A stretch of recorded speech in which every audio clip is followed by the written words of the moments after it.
रावण भगवान शिव का परम भक्त था।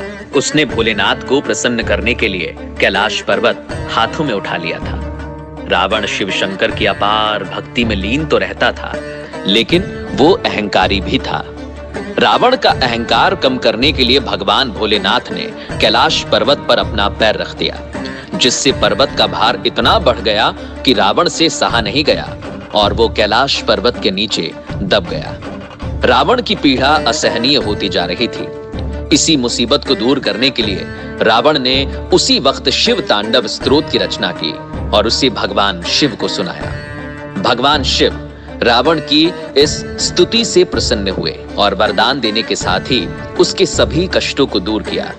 रावण ने कैलाश पर्वत पर जिस जगह पहाड़ के नीचे दबे हुए शिव तांडव स्तोत्र गाया था, वह स्थान आज भी कैलाश पर्वत पर स्थित है और इसे राक्षस ताल के नाम से जाना जाता है। रावण रचित इस स्तोत्र के बारे में मान्यता है कि इसका पाठ करने से भगवान भोलेनाथ सभी कष्टों को हर लेते हैं। शिव तांडव स्तोत्र विशेष स्तुति है जो कि छंदात्मक है, मतलब छंदों में लिखी गई है और इसमें बहुत सारे अलंकार भी हैं। शिव तांडव स्तोत्र यूं तो आप में से बहुत लोगों ने सुना होगा, लेकिन बहुत कम ही ऐसे होंगे जो इसका अर्थ जानते होंगे।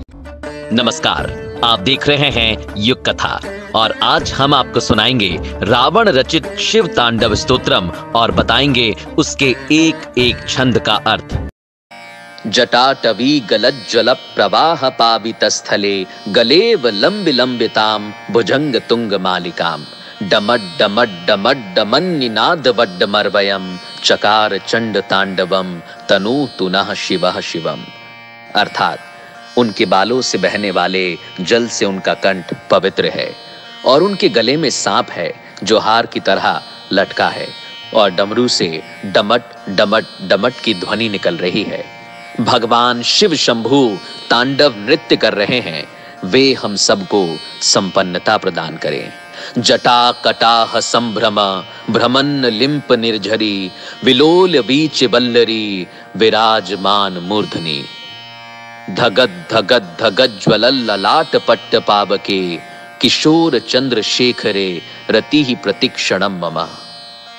अर्थात मेरी भगवान शिव में गहरी रुचि है, जिनका सिर अलौकिक गंगा नदी की बहती लहरों की धाराओं से सुशोभित है, जो उनके बालों की उलझी जटाओं की गहराई में उमड़ रही है, जिनके मस्तक की सतह पर चमकदार अग्नि प्रज्वलित है और जो अपने सिर पर अर्धचंद्र का आभूषण पहने हैं। धरा धरेंद्र नंदिनी विलास बंधु बंधुरा स्फुरद दिगंत संतति प्रमोद मान मानसी कृपा कटाक्ष धोरणी निरुद्ध धुरधरापति क्वचित दिगंबरे मनो विनोद में तु वस्तुनि। अर्थात मेरा मन भगवान शिव में अपनी खुशी खोजे। अद्भुत ब्रह्मांड के सारे प्राणी जिनके मन में मौजूद हैं, जिनकी अर्धांगिनी पर्वतराज की पुत्री पार्वती हैं, जो अपनी करुणा दृष्टि से असाधारण आपदा को नियंत्रित करते हैं, जो सर्वत्र व्याप्त हैं और जो दिव्य लोकों को अपनी पोशाक की तरह धारण करते हैं। जटा भुजंग पिंगल स्फुरत फणा मणिप्रभा कदम्ब कुमकुमद्रव प्रलिप्त दिग्बधू मुखे मदांध सिंधु रसपुरत गुत्तरीय मेदुरे मनो विनोद मद्भुतम बिभर्तु भूत भर्तरी। अर्थात मुझे भगवान शिव में अनोखा सुख मिले, जो सारे जीवन के रक्षक हैं। उनके रेंगते हुए सांप का फन लाल भूरा है और मणि चमक रही है। ये दिशाओं की देवियों के सुंदर चेहरों पर विभिन्न रंग बिखेर रहा है, जो विशाल मदमस्त हाथी की खाल से बने जगमगाते दुशाले से ढका है। सहस्त्र लोचन प्रभत्य शीश लेख शेखर प्रसून धूल धोरणी विधूस रांघ्रि पीठ भू भुजंग राजमालया निबद्ध जाट जूट कहा श्रिये चिराय जायताम चकोर बंधु शेखर। अर्थात भगवान शिव हमें संपन्नता दें, जिनका मुकुट चंद्रमा है, जिनके बाल लाल नाग के हार से बंधे हैं, जिनका पायदान फूलों की धूल के बहने से गहरे रंग का हो गया है, जो इंद्र विष्णु और अन्य देवताओं के सिर से गिरती है। ललाट चत्वरज्वल धनंजय स्फुलिंगभा निपीत पंच सायकम नमन्न लिंप नायकम सुधा मयूख लेखया विराजमान शेखरम महाकपाली संपदे शिरो जटाल मस्तुनः। शिव के बालों की उलझी जटाओं से हम सिद्धि की दौलत प्राप्त करते हैं, जिन्होंने कामदेव को अपने मस्तक पर जलने वाली अग्नि की चिंगारी से नष्ट किया था, जो सारे देवलोकों के स्वामियों द्वारा आदरणीय हैं, जो अर्धचंद्र से सुशोभित हैं। कराल भाल पट्टिका धगद धगद धगज्वला ध्वनंजयाधरीकृत प्रचंड पंच सायके धरा धरेन्द्र नंदिनी कुचाग्र चित्र पत्रक प्रकल्पनेक शिल्पनी त्रिलोचने रतिर्मम। अर्थात मेरी रुचि भगवान शिव में है, जिनके 3 नेत्र हैं, जिन्होंने शक्तिशाली कामदेव को अग्नि को अर्पित किया। उनके भीषण मस्तक की सतह डगद डगद की ध्वनि से जलती है। वे ही एकमात्र कलाकार हैं जो पर्वतराज की पुत्री पार्वती के स्तन की नोक पर सजावटी रेखाएं खींचने में निपुण हैं। नवीन मेघ मंडली निरुद्ध दुर्धर स्फुरत कुहूनि शीथ नीतमः प्रबंध बद्ध कंधरम निलिंप निर्झरी धरस्तनोतु कृत्य सिंधुरः कला निधान बंधुरः श्रियम जगत धुरंधरः। अर्थात भगवान शिव हमें संपन्नता दें। वे ही पूरे संसार का भार उठाते हैं, जिनकी शोभा चंद्रमा है, जिनके पास अलौकिक गंगा नदी है, जिनकी गर्दन गला बादलों की परतों से ढकी अमावस्या की अर्धरात्रि की तरह काली है। प्रफुल्ल नील पंकज प्रपंच कालिम प्रभा विडंबि कंठ कंधरा रुचि प्रबद्ध कंधरम स्मरच्छिदम पुरच्छिदम भवच्छिदम मखच्छिदम गजच्छिदांध कच्छिदम तमंत कच्छिदम भजे। अर्थात मैं भगवान शिव की प्रार्थना करता हूं, जिनका कंठ मंदिरों की चमक से बंधा है, पूरे खिले नीले कमल के फूलों की गरिमा से लटकता हुआ, जो ब्रह्मांड की कालिमा सा दिखता है, जो कामदेव को मारने वाले हैं, जिन्होंने त्रिपुर का अंत किया, जिन्होंने सांसारिक जीवन के बंधनों को नष्ट किया, जिन्होंने बलि का अंत किया, जिन्होंने अंधक दैत्य का विनाश किया, जो हाथियों को मारने वाले हैं और जिन्होंने मृत्यु के देवता यम को पराजित किया। अखर्व सर्व मंगला कला कदम्ब मंजरी रस प्रवाह माधुरी विजृंभणा मधुव्रतम स्मरांतकम पुरांतकम भवांतकम मखांतकम गजांतकांधकांतकम तमंतकांतकम भजे।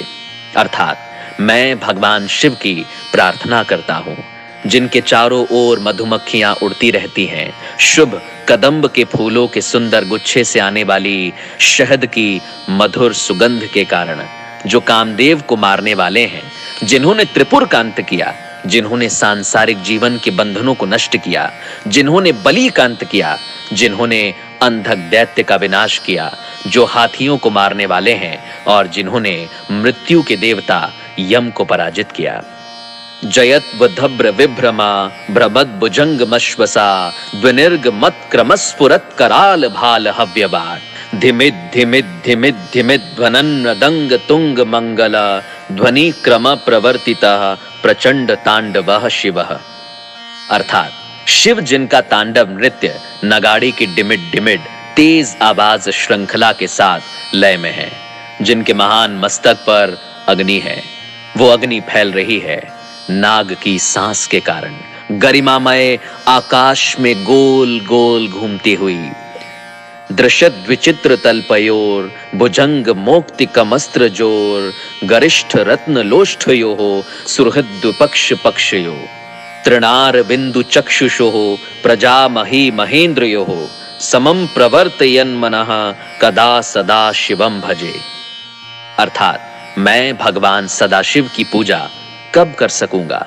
शाश्वत शुभ देवता जो रखते हैं सम्राटों और लोगों के प्रति संभाव दृष्टि, घास के तिनके और कमल के प्रति, मित्रों और शत्रुओं के प्रति, सर्वाधिक मूल्यवान रत्न और धूल के ढेर के प्रति, सांप और हार के प्रति और विश्व में विभिन्न रूपों के प्रति। कदा निलिम्प निर्झरी निकुंज कोट रे बसन, विमुक्त दुर्मति सदा शिरस्त मंजली बहन। विमुक्त लोल लोचनो ललाम भाल लग्न कह, शिवेति मंत्र मुच्चरन कदा सुखी भवाम्यहम।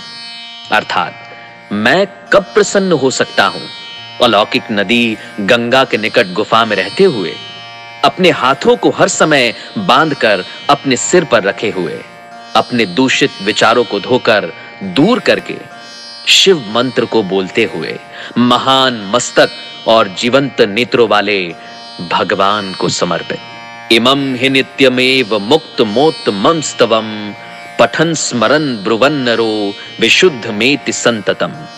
हरे गुरो सुभक्ति माशु याति नान्यथा गतिम, विमोहनम हि देहिनाम सुशंकरस्य चिंतनम।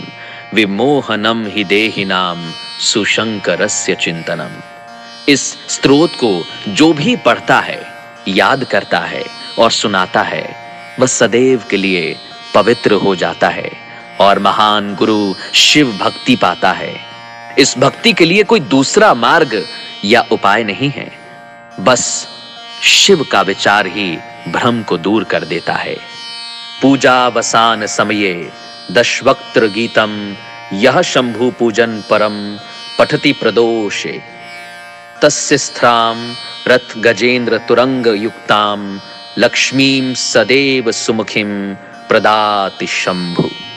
सायकाल में पूजा समाप्त होने पर रावण द्वारा गाए हुए इस शंभु पूजन संबंधी स्तोत्र का जो पाठ करता है, भगवान शंकर उस मनुष्य को रथ, हाथी, घोड़े से युक्त सदा स्थिर रहने वाली अनुकूल संपत्ति प्रदान करते हैं। इति श्री रावण कृतम शिव तांडव स्तोत्रम संपूर्णम। मतलब रावण कृत ये शिव तांडव स्तोत्र अब संपूर्ण होता है। तो कैसा लगा आपको हमारा ये वीडियो? कमेंट करके जरूर बताइएगा। और हाँ, शिव तांडव स्तोत्र का अर्थ सभी जान सके, इसलिए इसे शेयर करना ना भूलें।